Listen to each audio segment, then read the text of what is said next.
Demandez à n'importe qui ce qu'est Noël et vous obtiendrez une réponse. Tout le monde connaît Noël. Il en va de même pour les Pâques, fêtées au printemps. Même le président des États-Unis organise chaque année une chasse aux œufs de Pâques sur la pelouse de la Maison-Blanche. Qu'en est-il de la sombre et sinistre fête d'Halloween? Cette fête est également connue dans le monde entier, même si elle célèbre des esprits maléfiques et démoniaques. En revanche, si vous interrogez un citoyen moyen sur la fête des tabernacles, vous obtiendrez des réactions embarrassées. La plupart des gens, à moins qu'ils ne soient juifs, n'auront même pas la moindre idée de ce dont vous parlez. Pourtant, la fête des tabernacles n'est pas seulement observée par les juifs. Un nombre croissant de chrétiens célèbrent chaque année cette fête automnale. Pourquoi observent-ils cette fête? Il est peut-être temps de lever le voile de confusion qui recouvre la fête des tabernacles. Découvrons la vérité sur cette importante festivité décrite dans la Bible. Donc, en quoi consiste la fête des tabernacles? Et pourquoi devriez-vous vous en préoccuper? Je vais répondre à ces questions dans quelques instants. N'oubliez pas de vous préparer à demander aujourd'hui notre brochure gratuite « Les Jours Saints, le magistral plan divin ». Qu'est-ce que donc la fête des tabernacles? Nous répondrons aujourd'hui à cette question dans cette émission du Monde de demain. À tout de suite.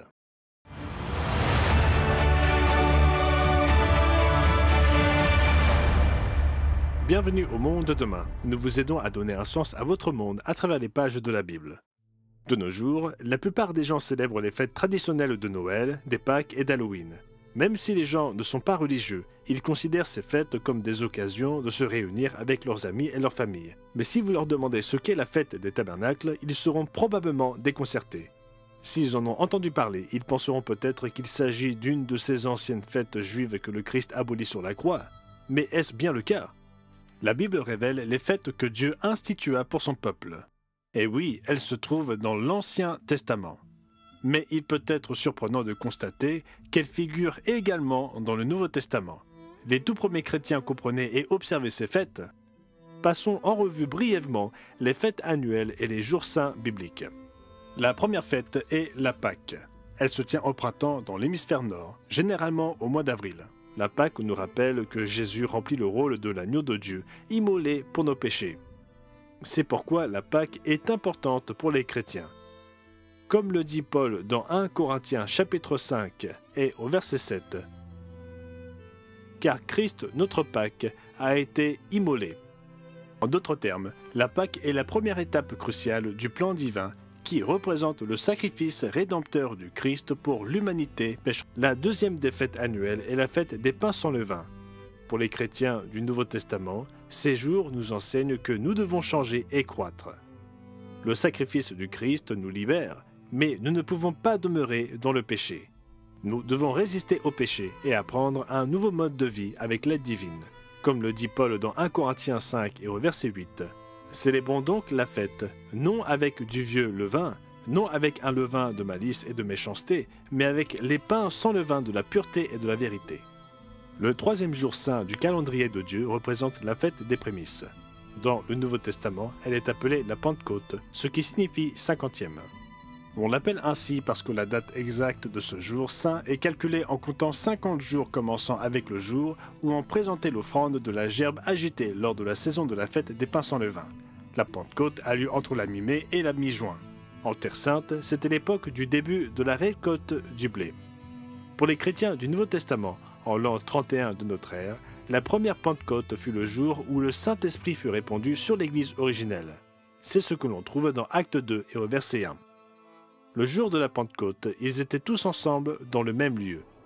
Tout à coup, il vint du ciel un bruit comme celui d'un vent impétueux, et ils furent tous remplis du Saint-Esprit.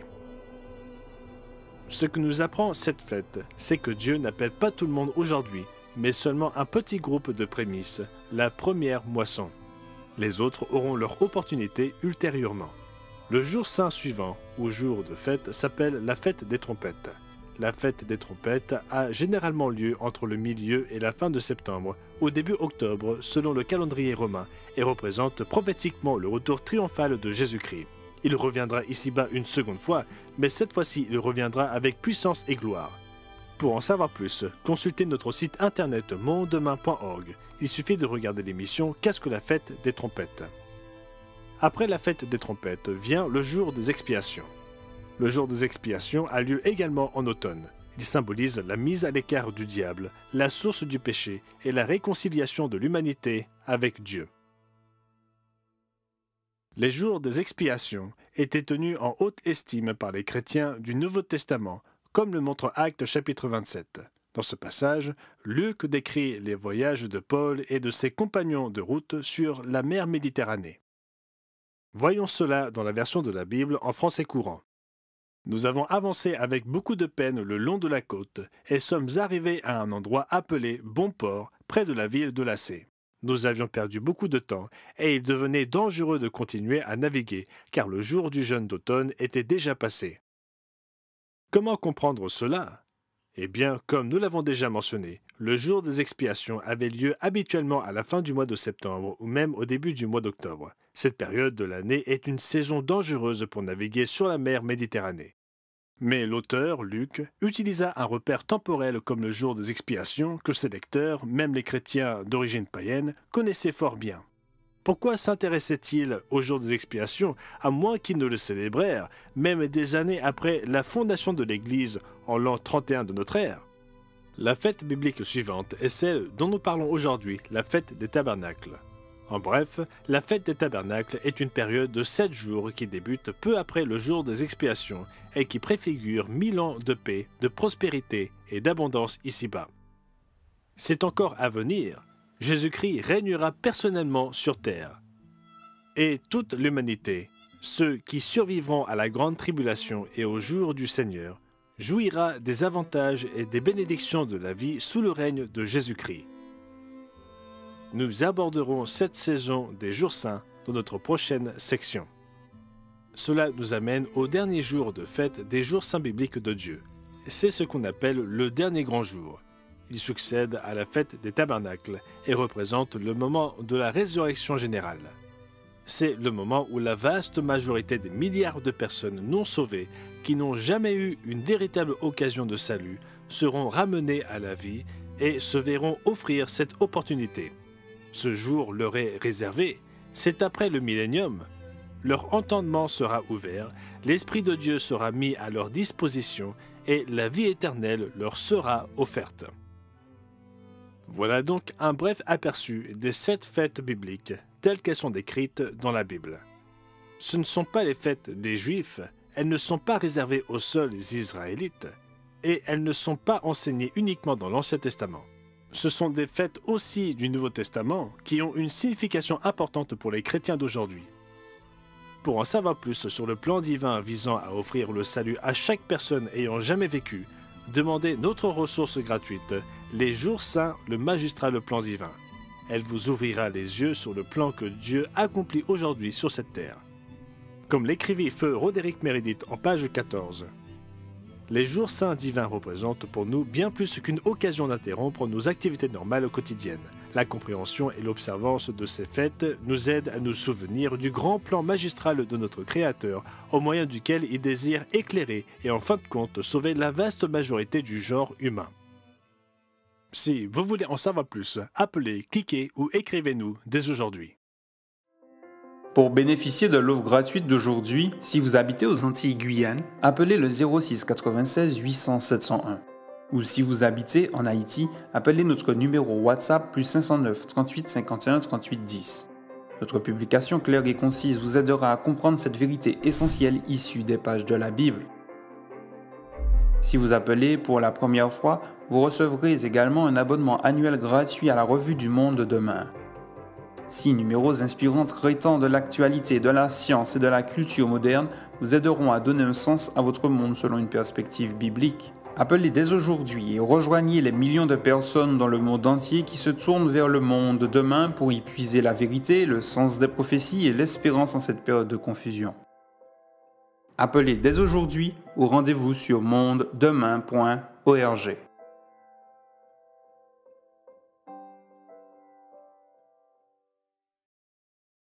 Dans la dernière partie, nous avons découvert les 7 fêtes annuelles qui résument le plan de salut divin. Mais revenons à notre question initiale. Qu'est-ce que la fête des tabernacles? Tout d'abord, examinons le mot tabernacle. Le mot tabernacle signifie simplement tente. Le livre de l'Exode mentionne que Moïse construisit un tabernacle ou une tente dans le désert consacrée au lieu d'adoration du vrai Dieu. Cette tente n'était qu'une habitation temporaire. Ce n'était pas une construction pérenne, comme le temple édifié plus tard par Salomon et Jérusalem. Pour comprendre la signification des tentes ou des tabernacles, nous devons revenir à la nation d'Israël lors de sa sortie d'Égypte. Après avoir souffert sous la domination oppressive de leur maître égyptien, Dieu les libéra vers l'an 1446 avant Jésus-Christ. Ils quittèrent l'Égypte et se dirigèrent vers la terre promise. Mais en chemin, ils vécurent sous des tentes alors qu'ils traversaient le désert. Comparez cela à notre vie d'aujourd'hui. Nous vivons une existence humaine temporaire. Nous ne sommes que des étrangers et des passagers sur la terre, comme l'écrivit Pierre dans 1 Pierre 2 verset 11. Nous recherchons une existence future meilleure dans le royaume de Dieu, tout comme les enfants d'Israël recherchaient la terre promise. En fait, l'apôtre Pierre utilisa l'analogie des tentes pour décrire sa propre vie.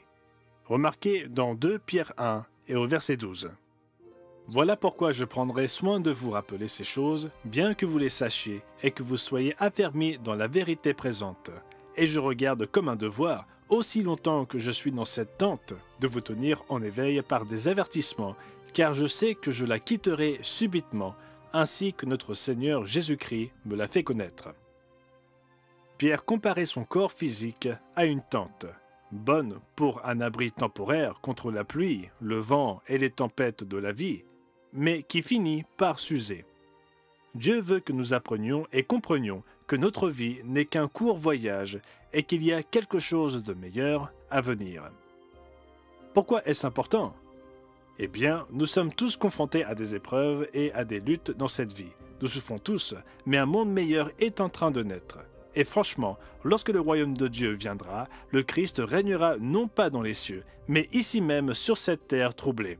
C'est ici-bas que la guérison et le réconfort doivent avoir lieu.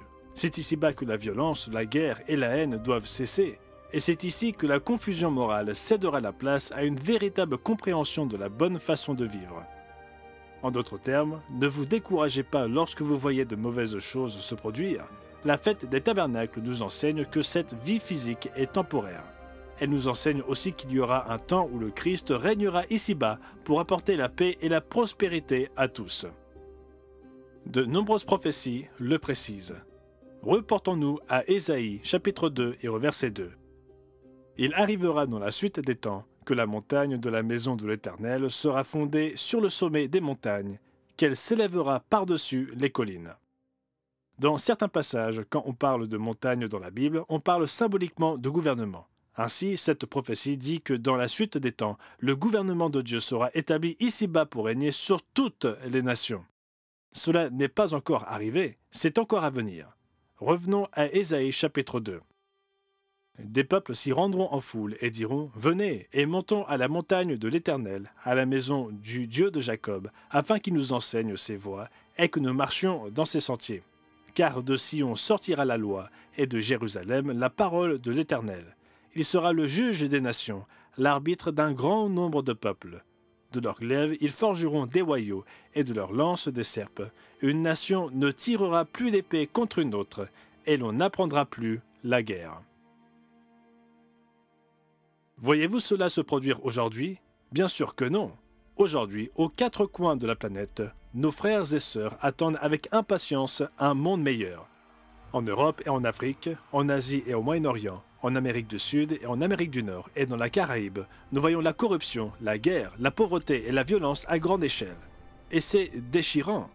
Notre civilisation touche à sa fin. Jésus-Christ mettra personnellement fin à la haine, à la colère et à l'effusion de sang. Reportez-vous à Ésaïe chapitre 11 et au verset 1. Un rameau sortira du tronc d'Isaïe. Isaïe était le père de David. Le Messie est décrit comme le fils de David. Il s'agit donc de Jésus-Christ.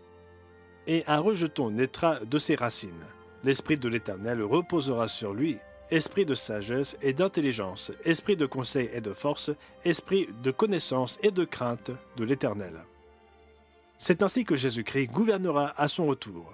avec équité, avec justice et avec une sagesse spirituelle qui nous est difficile d'appréhender dans ce monde. Plus loin au verset 3, il ne jugera point sur l'apparence, il ne prononcera point sur un ouï-dire, mais il jugera les pauvres avec équité et il prononcera avec droiture un jugement sur les malheureux de la terre. Il frappera la terre de sa parole comme d'une verge, et du souffle de ses lèvres il fera mourir le méchant. La justice sera la ceinture de ses flancs, et la fidélité la ceinture de ses reins. Remarquez ce résumé au verset 9. Il ne se fera ni tort ni dommage sur toute ma montagne sainte, car la terre sera remplie de la connaissance de l'Éternel, comme le fond de la mer par les eaux qui le couvrent. Posez-vous la question suivante. La terre est-elle aujourd'hui remplie de la connaissance de l'Éternel comme les eaux recouvrent la mer? Toute personne saine, d'esprit et rationnelle devrait répondre par la négative. Ce monde n'est pas gouverné par la Bible, mais cela changera radicalement. Tout le monde apprendra la voix de Dieu, et Jésus-Christ y veillera personnellement ici-bas.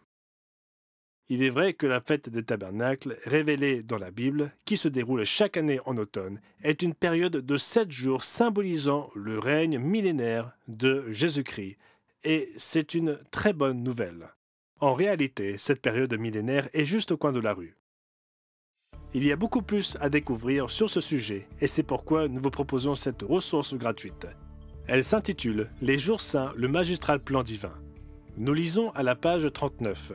De nombreuses prophéties parlent de l'époque du retour du Christ, ainsi que de la paix permanente et la sécurité qui couvriront la terre, parce que les hommes apprendront les lois de Dieu et qu'ils pratiqueront son mode de vie.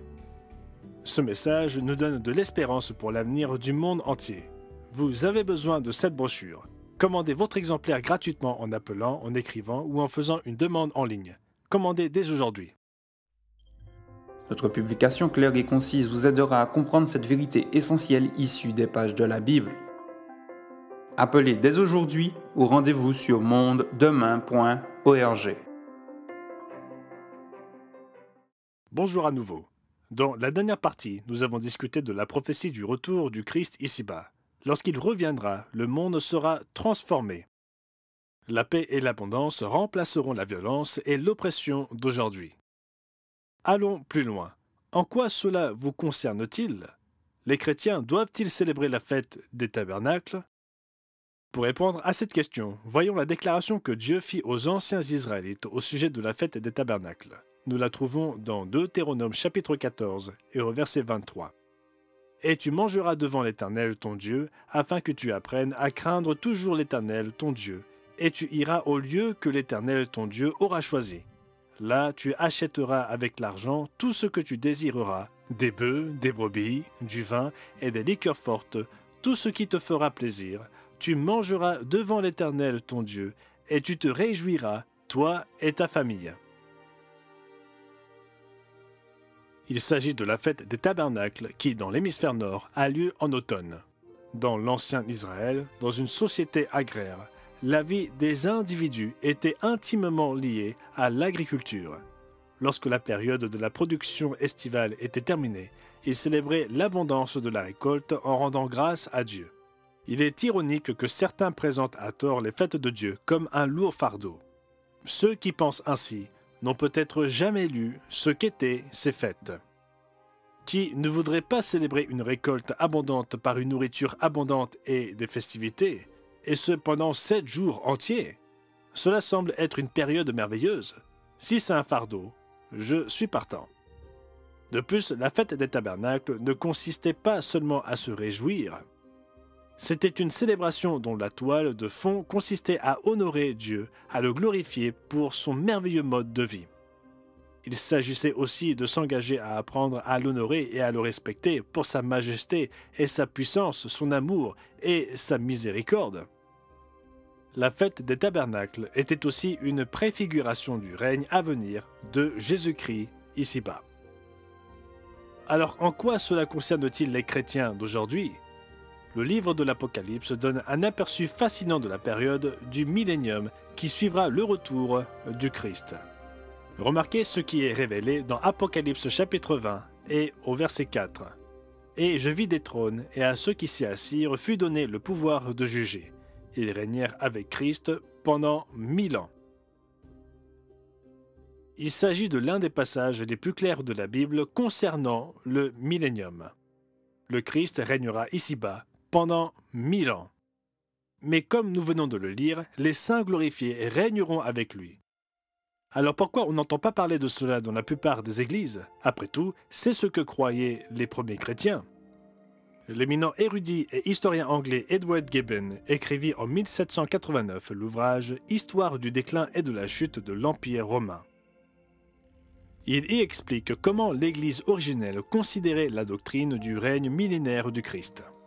L'ancienne doctrine des millénaires, qui eut tant de partisans, tenait intimement à l'opinion de la seconde venue du Messie. Comme les ouvrages de la création avaient été finis en 6 jours, leur état actuel était fixé à 6000 ans, selon une tradition attribuée au prophète Élie. Par la même analogie, on prétendait qu'à cette longue période, alors presque accomplie, de travaux et de disputes, succéderait un joyeux sabbat de 10 siècles, et que Jésus-Christ, suivi de la milice triomphante des saints et des élus échappés à la mort, ou miraculeusement rappelés à la vie, régnerait sur la terre jusqu'au temps désigné pour la dernière et générale résurrection. C'est exactement ce que nous avons lu dans les Écritures. Les prophéties d'Ésaïe, de Michée et de l'Apocalypse parlent d'un règne millénaire à venir, gouverné par le Messie. Mais encore une fois, pourquoi la plupart des églises n'en parlent-elles pas? Laissons M. Gibbon lui-même l'expliquer. Cette idée paraît avoir été dominante parmi les chrétiens orthodoxes et elle semble si bien adaptée aux désirs et aux craintes du genre humain qu'elle a dû contribuer au progrès de la religion chrétienne. Mais lorsque l'édifice de l'Église eut été presque entièrement achevé, on mit de côté les instruments qui avaient servi à sa construction. La doctrine du règne de Jésus-Christ sur la terre traitait d'abord d'allégories profondes, parues par degrés incertaines et inutiles. Elle fut enfin rejetée comme l'invention absurde de l'hérésie et du fanatisme. En d'autres termes, les premiers chrétiens croyaient au règne millénaire du Christ. Il s'agissait d'un élément fondamental de leur foi, cela leur donnait de l'espérance en l'avenir. Mais quelque part, il est dit aux gens que le royaume réside dans leur cœur. Il est dit que le royaume était l'Église elle-même. Au fil du temps, la vérité du règne millénaire du Christ s'est perdue pour beaucoup. Mais pas pour tous. Aujourd'hui, il y a encore des chrétiens qui observent ces jours. Il y a encore des chrétiens qui attachent de l'importance à ce que l'Église originelle enseigna. Ils attendent avec impatience le retour triomphal du Christ instaurant son règne sur terre. Si Dieu vous pousse à vous intéresser à ces questions, contactez-nous. Commandez notre brochure gratuite « Les jours saints, le magistral plan divin ». Il ne s'agit pas seulement d'une question technique ou d'un petit débat doctrinal, il s'agit de l'avenir même de l'humanité ici-bas. Remarquez ce que nous lisons en page 40 de cette ressource. Durant le millénium, les lois de Dieu seront inscrites dans le cœur et l'esprit de son peuple tout autour de la terre. Les lois divines sont en effet l'expression du caractère de Dieu, ce caractère qu'il veut que nous développions pour devenir des rois et des sacrificateurs à jamais dans ce royaume. Quelle meilleure nouvelle dans ce monde qui souffre! Apprenez-en plus sur la fête des tabernacles dans cette brochure. Obtenez votre exemplaire gratuit dès aujourd'hui en appelant, en écrivant ou en commandant en ligne. Pour bénéficier de l'offre gratuite d'aujourd'hui, si vous habitez aux Antilles-Guyane, appelez le 06 96 800 701.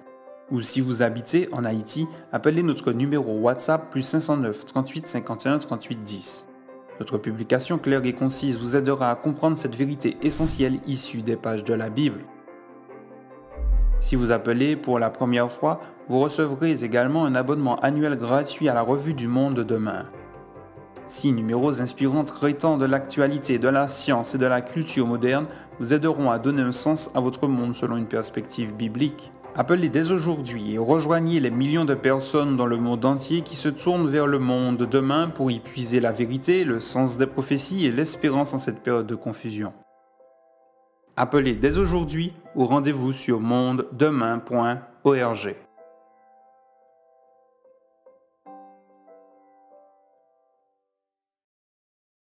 Aujourd'hui, dans cette émission, nous avons examiné la fête des tabernacles et vu pourquoi elle est importante pour les chrétiens. Après tout, Jésus-Christ lui-même l'a célébrée. C'est ce qu'explique Jean 7 et au verset 10. Si nous suivons les traces du Christ, ne devrions-nous pas cheminer comme il le fit? De plus, lorsque Jésus reviendra ici-bas, les gens du monde entier observeront les jours saints. C'est ce que déclare Zacharie chapitre 14 et au verset 16. Tous ceux qui resteront de toutes les nations venues contre Jérusalem monteront chaque année pour adorer le roi, l'Éternel des armées, et pour célébrer la fête des tabernacles. Cette prophétie fait suite à la grande tribulation et au jour de l'Éternel. Et il est révélé que tous ceux qui auront combattu Jésus-Christ lui-même observeront cette fête. Pensez-y, les musulmans, les hindous, les bouddhistes, les shintoïstes, les agnostiques, les athées, et oui, tous ceux qui se disent chrétiens aujourd'hui, tous observeront ces jours saints. Mais que se passera-t-il si certaines nations résistent? Eh bien, lisons la suite dans Zacharie 14 et au verset 17. S'il y a des familles de la terre qui ne montent pas à Jérusalem pour adorer le roi, l'Éternel des armées, la pluie ne tombera pas sur elles. Si la famille d'Égypte ne monte pas, si elle ne vient pas, la pluie ne tombera pas sur elle, elle sera frappée de la plaie dont l'Éternel frappera les nations qui ne monteront pas pour célébrer la fête des tabernacles.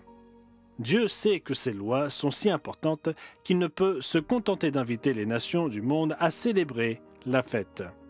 Il doit les leur imposer pour leur propre bien. Et lorsqu'elles respecteront enfin ces jours, elles commenceront à éprouver la profonde satisfaction de vivre à la manière divine, et les bénédictions qui découlent du fait de marcher dans ses pas. Qu'est-ce que la fête des tabernacles? C'est une fête annuelle de 7 jours que Dieu institua pour que vous et moi puissions comprendre à quel point son mode de vie est profondément gratifiant. Ainsi, nous pouvons voir qu'il existe une grande espérance dans l'avenir. Il ne s'agit pas seulement d'une question théorique, il s'agit d'obéir à Dieu, d'observer ses fêtes et d'expérimenter son mode de vie qu'il conçoit pour toute l'humanité. Si vous souhaitez vivre ce mode de vie, n'oubliez pas de commander votre brochure gratuite, Les Jours Saints, le magistral plan divin. Merci d'avoir regardé cette émission et n'oubliez pas de revenir pour d'autres épisodes du Monde de demain. Gerald Weston, Richard Ames, Wallace Smith et moi-même vous expliquerons la bonne nouvelle du monde de demain, ainsi que la vérité, le réconfort et l'espérance qu'elle peut vous apporter à vous et à votre famille. À très bientôt. Pour bénéficier de l'offre gratuite d'aujourd'hui, si vous habitez aux Antilles-Guyane, appelez le 06 96 800 701. Ou si vous habitez en Haïti, appelez notre numéro WhatsApp plus 509 38 51 38 10. Appelez dès aujourd'hui ou rendez-vous sur mondedemain.org.